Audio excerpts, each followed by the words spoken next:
Welcome to Turtle Talk. This is Morgan's story and the family's journey. I'm Craig, and I'm Michelle. Welcome.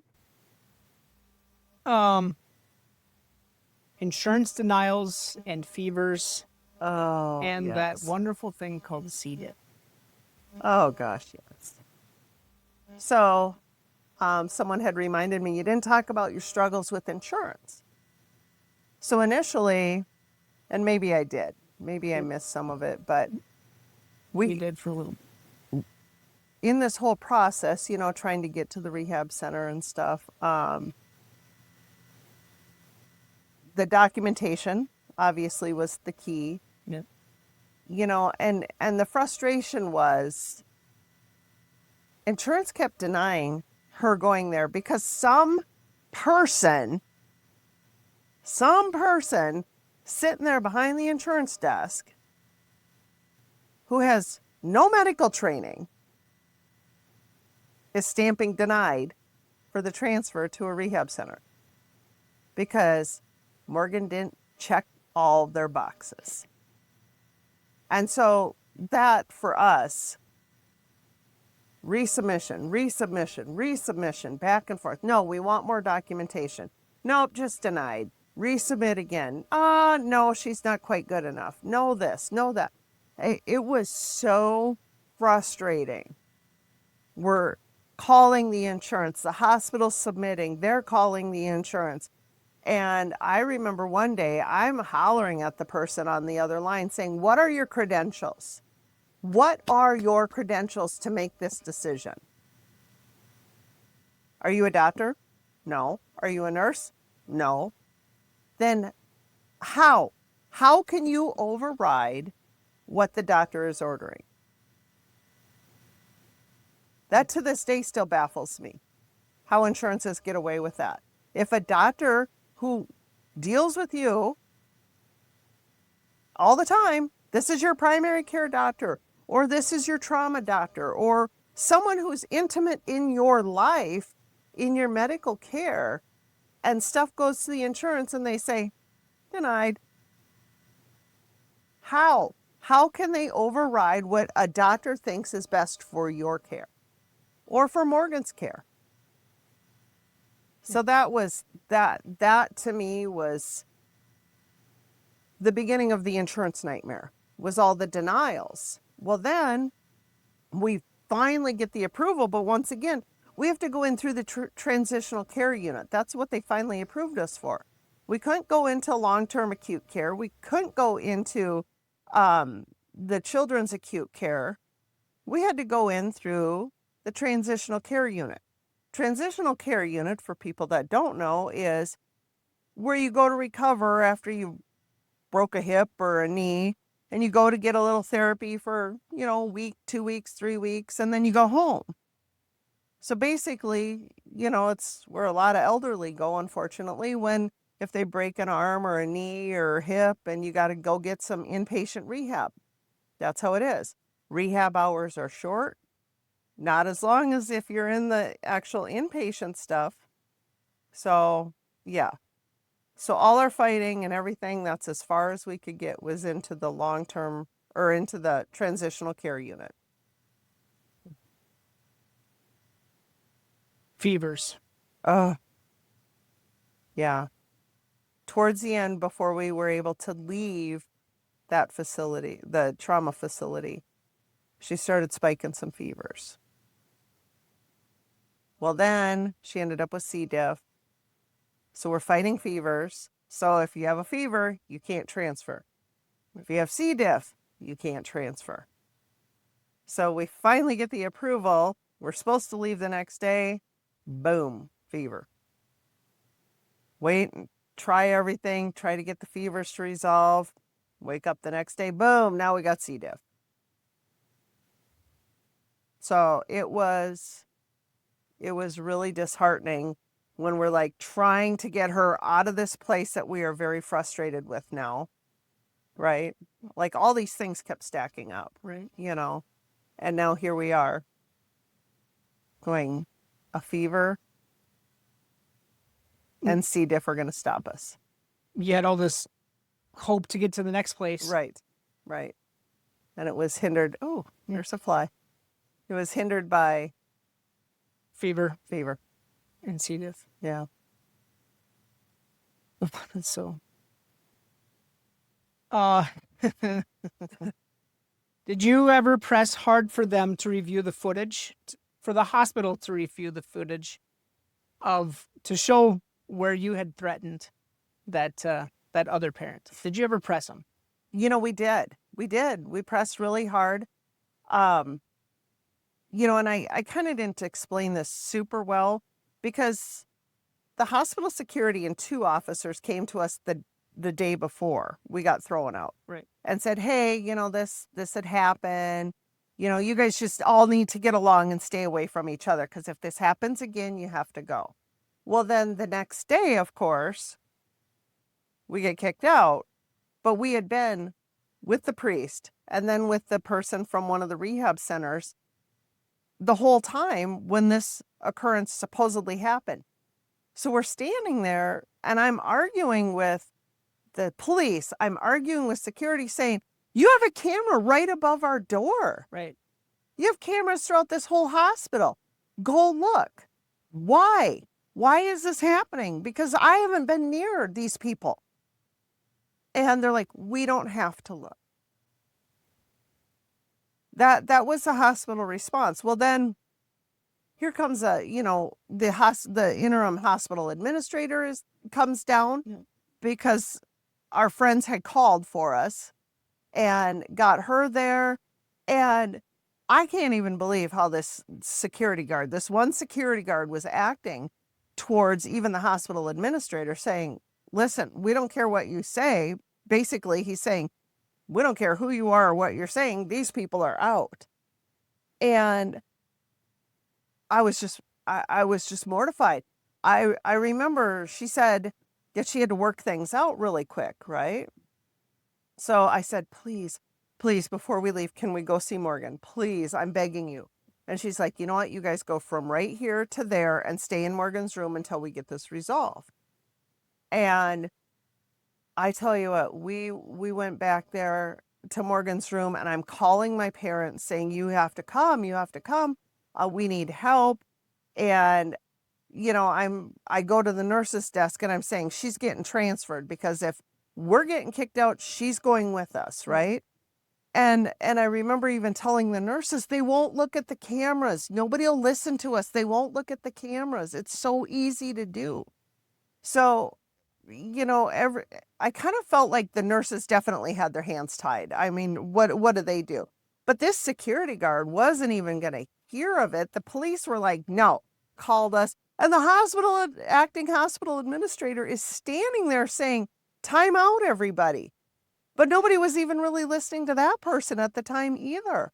Like this was a done deal, whether the administrator, this is the person in charge of this place. And they're not even listening. Right. So later on, it wasn't much more than a couple days, we found out that the mother who said I threatened her was friends with that security guard and they used to work together. So guess what? Guess who they're going to believe, whether it's true or not. Right. We had no recourse, nothing. We pressed really hard, but nobody would listen.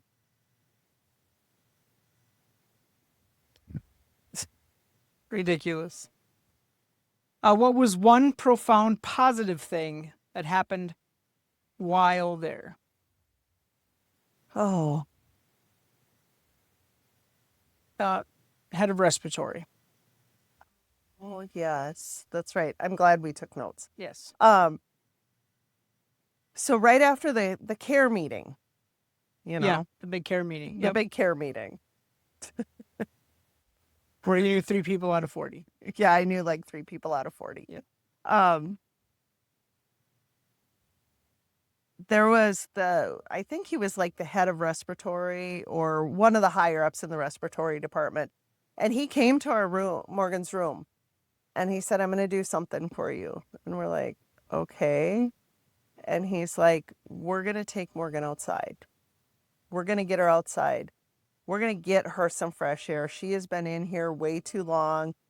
So he said, has anybody taken her out? And we're like, no, nobody will do anything. And he's like, nope, we're taking her out.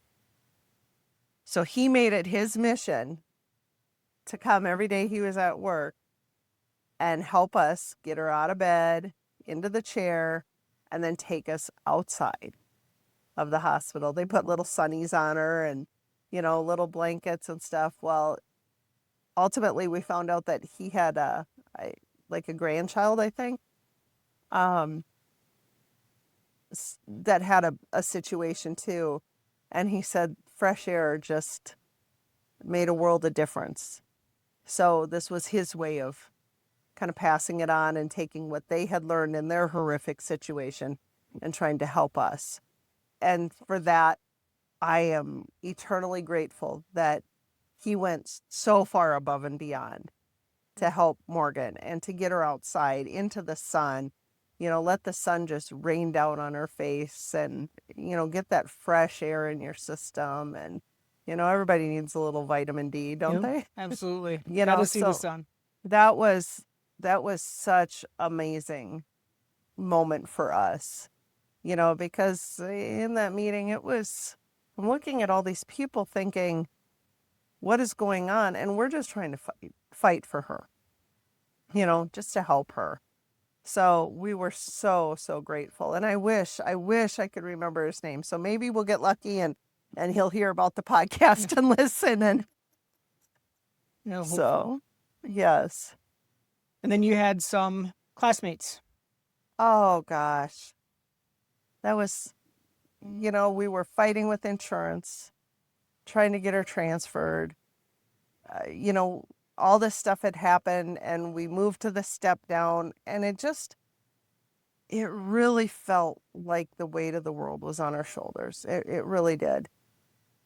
And I don't even know quite how this all happened, but I just remember my mom calling and saying, you need to come over across the street. You and Tom come over for a little bit. We got some lunch here.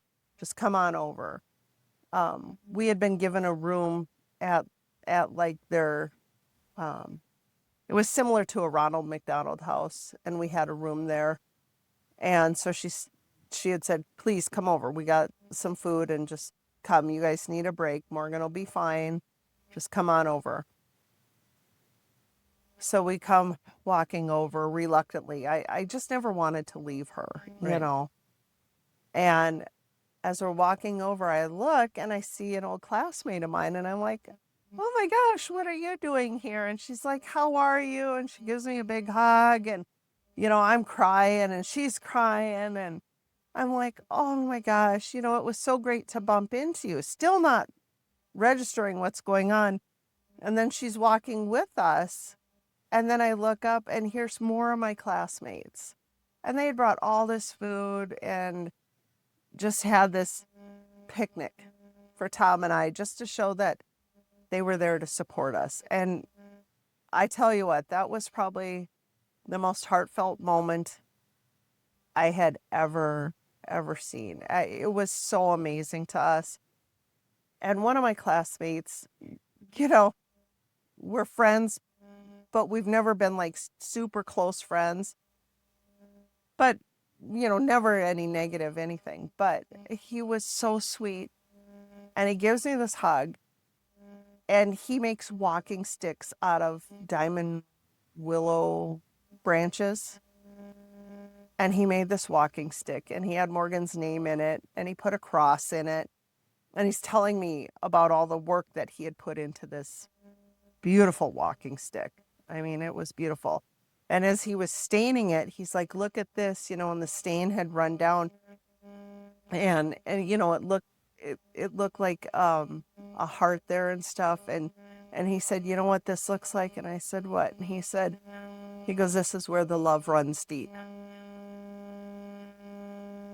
I tell you what, I cherish that walking stick. Yeah. Morgan can't walk on her own quite yet, but we use that walking stick for sitting balance because she can hold on to it. And it's long enough that it keeps her from tipping over so she can sit for extended periods all by herself just by holding onto this stick, and he put a cross in it, and it's so beautiful. But that whole day was just that time with them. I will cherish that time forever. It was such a beautiful gesture by them. And you know, you don't realize how loved you are by a lot of people until stuff like this happens. You know you're loved, but I really felt the love that day, and it was just so amazing to have them do that for us.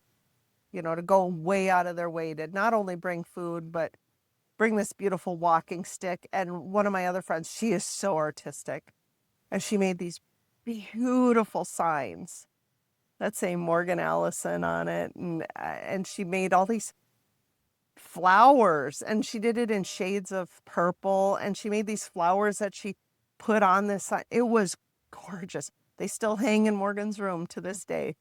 Awesome. You know, the things that they had done, just such beautiful, simple things, but those are cherished moments, cherished forever, because, you know, that's how I always aspire to be to other people, is that person Uplifting. that uplifting.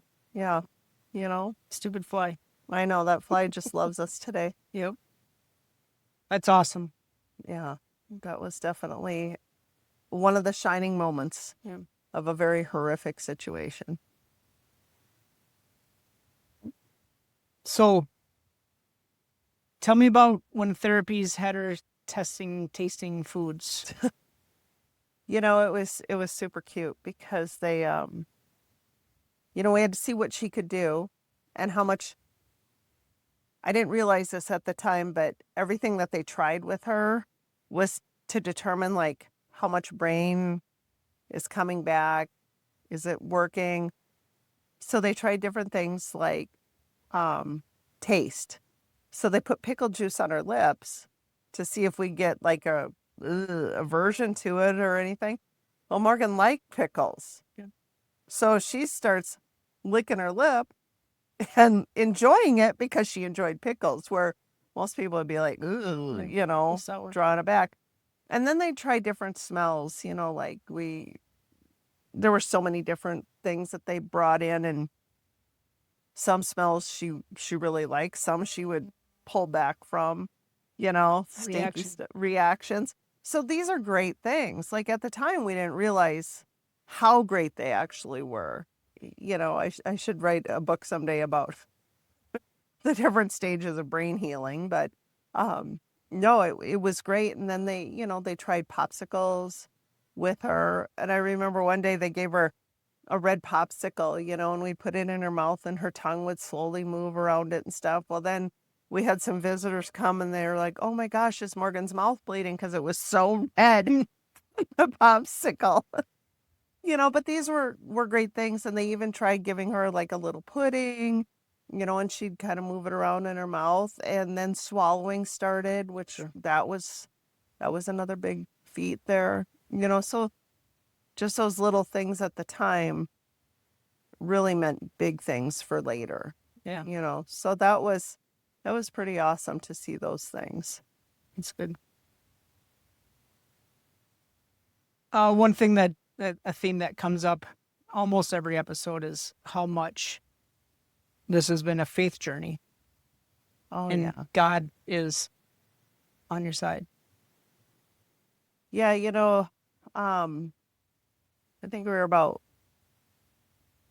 3 or 4 days into it. And I used to, when Tom was stationed at Fort Bliss, I worked for the church, and I worked for a bunch of different priests.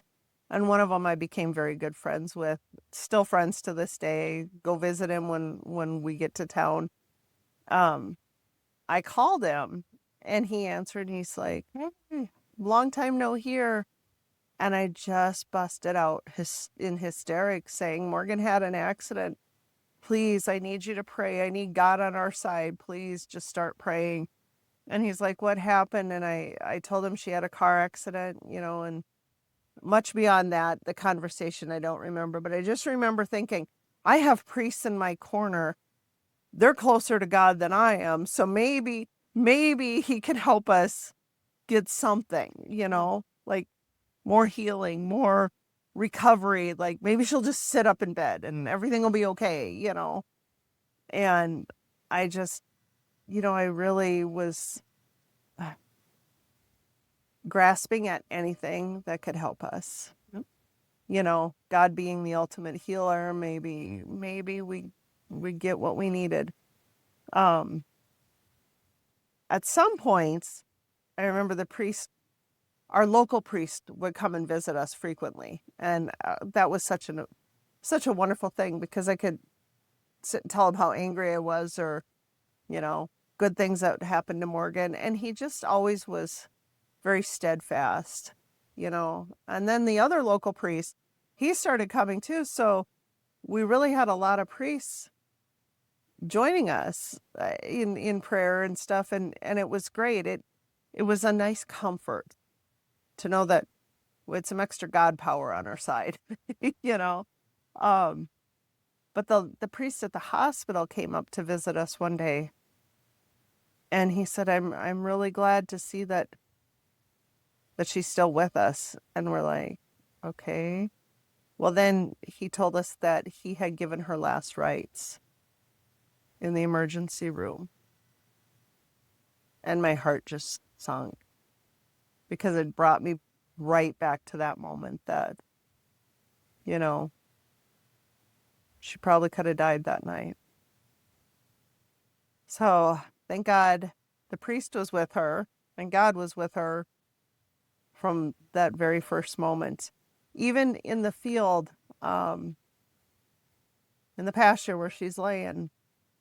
And one of my friends, he was a paramedic on duty that night. And he said he was kneeling next to her, and he was just looking, thinking, this is so horrible. And he said, as I'm working on her, he said, I just started praying for her. And he says, I didn't even know it was your daughter at the time, but I knew this was really bad. Yeah. So for that gave us a lot of comfort, that here a friend of ours was not only trying to save her, but was praying with her out in the middle of this pasture in the middle of nowhere, Right. So, but then even Father Velez, the priest from Chicago that contacted us, he sent us a book. And this is kind of important because it'll relate later in another episode, but he sent us a book about Cardinal Newman, John Henry Newman. And it was a fascinating read. You kill time however you can. So I was thankful for that book. I've reread it probably 15 times over the years since then. It's a good book. And anyhow, that's a little piece for later. But that book about Cardinal John Henry Newman was an inspirational moment for us. So I was pretty excited, when you look back and think, wow, we had an awful lot of God power on our side. And that doesn't even count all the friends and family and strangers and people who had heard about Morgan all praying for us. I mean, I really truly believe that was probably the thing that saved her the most. Definitely believable. It's interesting to hear that you get these little bumps, these little pushes, kind of at the right time when you really need them. And you don't realize, honestly, that you're getting them. Right. Until you are able to actually look back and say, oh, wow. Like, there was definitely the higher being and all of her guardian angels right there the whole time. Because her prognosis was really bad. Yeah. From the beginning. From the very beginning. Yep. So that's all the questions that we had for this one. Yeah. Keep sending them. Keep sending them. We enjoy them. We'll answer them as best we can. Yep. Thank you. Thank you. Thank you guys for watching. We really appreciate it. We love hearing from you guys. So keep the comments and the questions coming for us. Yes. Love the questions. Please subscribe. Go to www.givemorgan.org or visit me at my real estate website, realtorcraigbertrand.com. And we always want your questions, comments, like, and share wherever you listen or watch. Thank you. Thank you.